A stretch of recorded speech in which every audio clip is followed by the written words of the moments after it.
China has been undergoing sort of an architectural renaissance in recent years, with Beijing in particular investing millions in modernizing the city. Instead of building the tallest properties, one tower in the city decided to turn their construction into a work of art. And it's the headquarters for China's Central Television. Yet the project was hit by numerous issues, one of which involved the property being empty for a long time. Today, we're going to examine this amazing structure. We're also going to see some other buildings the team behind the tower designed across the globe, including a stock exchange. So let's get started. Since 1987, China's Central Television has had their headquarters on Fuxin Road in Beijing. However, by the early 2000s, the state-controlled broadcaster decided a change of scenery was needed. So in 2002, the design for the new building was underway. Their former headquarters would be taken over by China Media Group in 2018. The new location was selected on East 3rd Ring Road in Beijing, only 9.3 miles from their previous home. In 2003, the design of the building was released. It was unusual. Instead of going for a typical skyscraper, the architects went more creative. Essentially, the building is constructed of two vertical buildings. They're then connected with horizontal angled pieces both above and along the ground floor, leaving the center section open, almost giving the building a loop shape.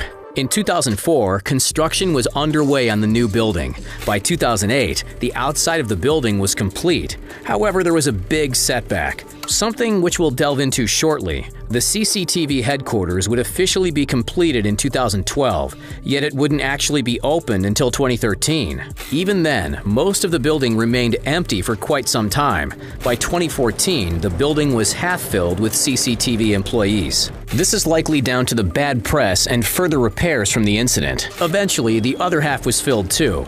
Altogether, the building takes up 5,090,000 square feet of space. That's over twice as big as Grand Central Station at 2 million square feet. Due to the incredible design, during 2013, the headquarters was awarded Best Tall Building Overall by the Council on Tall Buildings and Urban Habitat. Sounds made up, but okay.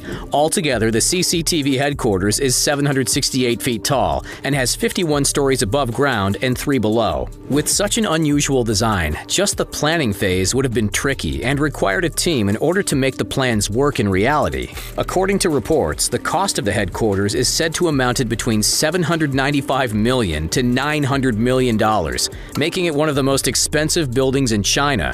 On top of being a working media building, there are tours available for visitors. The tour offers sites such as information about CCTV and Beijing culture. You can also take in the stunning view of the Beijing skyline by entering the observation deck.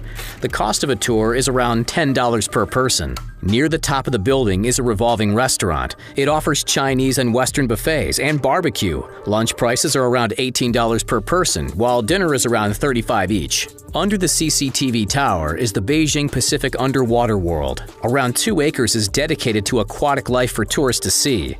There's penguins, jellyfish, and seal enclosures. There's also a touching pool, an aquarium tunnel, and opportunities to swim with various fish and sharks. The facility also hosts shows involving mermaids. The entry fee for Underwater World is around $14. The architectural firm that designed the CCTV tower was the Office for Metropolitan Architecture based in Rotterdam, Holland. The project was headed by Dutch national Rem Koolhaas and German national Ole Scheren. When China was looking for designers, the Beijing International Tendering Company held a competition.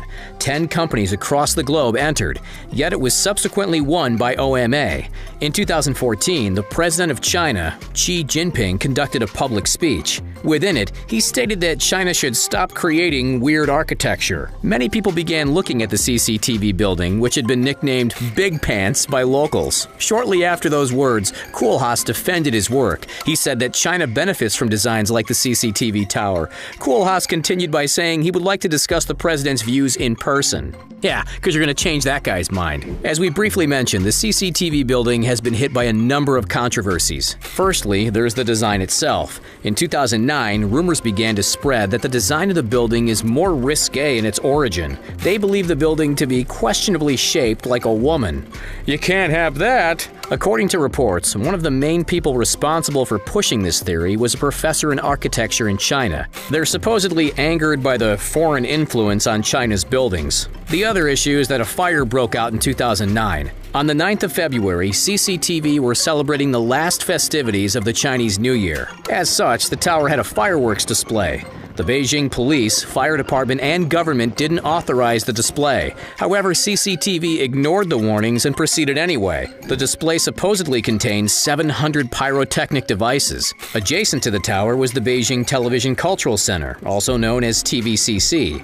The building was just nearing completion after a reported cost of around $730 million. It was also designed by Koolhaas and Sharon. The roof of the TVCC tower was set ablaze by the fireworks from their neighbor. It ravaged the building. In the end, the construction wouldn't be completed until 2012. The CCTV tower was also damaged from the fire. One firefighter sadly perished in battling the flames. The cost of the damage is estimated to be $23.4 million. The OMA have been involved in designing a number of buildings in China, one of which is the Shenzhen Stock Exchange. The design, like most OMA projects, is different to typical buildings. The structure is formed with a vertical tower and a raised base, making the stock exchange building look like a sword. Construction on the site began in 2008 and was open for use in 2013. It's 806 feet tall and has 49 floors altogether. The cost is reported to have amounted to around $500 million, which is a drop in the ocean compared to Shenzhen Stock Exchange's market capitalization, as that was valued at $2.5 trillion in 2019. On top of their work in Asia, OMA has also worked on projects in the U.S. This time, it was the Seattle Central Library. OMA worked with Seattle-based firm LMN Architects to create the building. Construction began in 1999. The new building was vastly needed.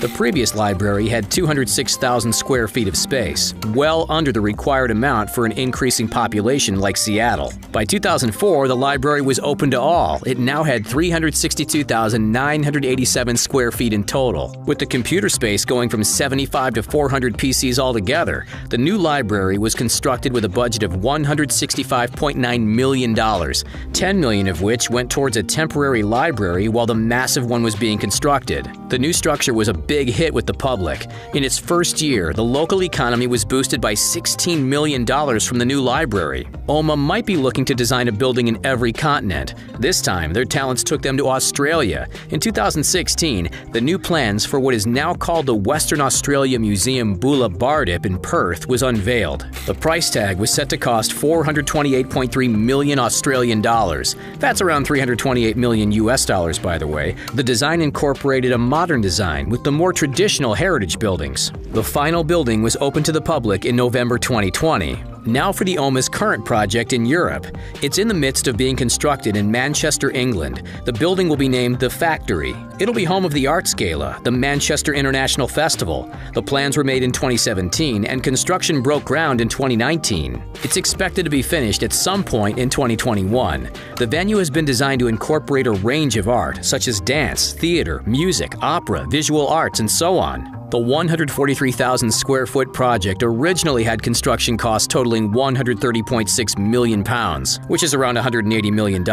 Recently, the project received a further budget increase, taking it to £185 million, or $255 million. It's believed the factory will boost Manchester's economy by £1.1 billion, or $1.5 billion, over the next 10 years. Final fact finish, one of the world's most expensive buildings also works in technology and media and is based in California.